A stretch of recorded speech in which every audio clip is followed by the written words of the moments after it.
So Do good. you think? I mean, I remember seeing this story a while ago. You know, you had the belt stolen from you. Insane story, so wild. But do you think professional wrestlers? I know you guys work so hard to get that belt, but do you ever feel like you guys shouldn't be responsible for the belt because it is an expensive thing, and just let them be Well, I mean, responsible? it's kind of like I equate it to like if you win an Oscar, your peers and your company decides that you're the one who has the best performance to kind of carry this thing, and it's just a rite of passage. I mean, usually.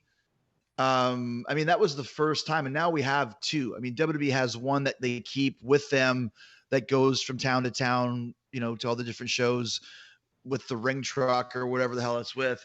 And then the champion carries his other one, UFC does the same thing too. Yeah. Right. And this was really early on. It was it was the first championship. It was like literally 12 hours after I won it, it was stolen from me. And it's still such a strange situation. It's not that I did a whole 60-minute podcast on it by myself, just talking about this whole weird situation. And still to this day, people make fun of it. Oh, you lost the belt. It's like, it wasn't lost. It was legit stolen, but no one really knows how it got stolen, how it was found. Some guy said he saw it in a bag on the side of a road. Like, listen, I don't know what you guys do when you're driving your car, but I don't drive down the highway looking at random things on the side of the road and go, I'm going to pull over and look and see what's inside of that bag. Like, what are you talking about? It's just very, very strange. It was a whole kind of weird conspiracy thing, but I think the champion should carry it because that's part of your job.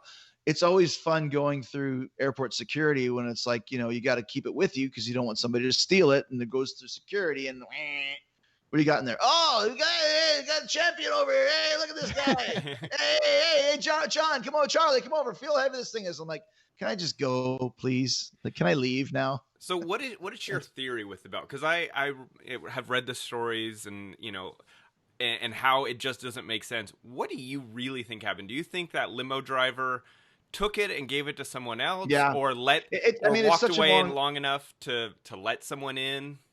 It's such a long story. Yeah, like in retrospect, I'm pretty sure it was a big sting because it's long story short. I was on a charter plane that had to land in Tallahassee because there was a storm. So we went to get something to eat. Rather than wait for the plane, I got a limo to come grab me and something to eat and drive us home. I think when we got dropped off for something to eat, which was not the place I wanted to go, it was a place that the guy suggested, that maybe when he came inside to look for me, even though I was sitting right there and I saw him, that maybe his buddy came and grabbed it out of the back because there was some other stuff. There was a thing of flowers that was in there that I gave my wife that had shattered on the ground. So I think it was just a big sting. Hey man, we got this belt in here. Come steal it.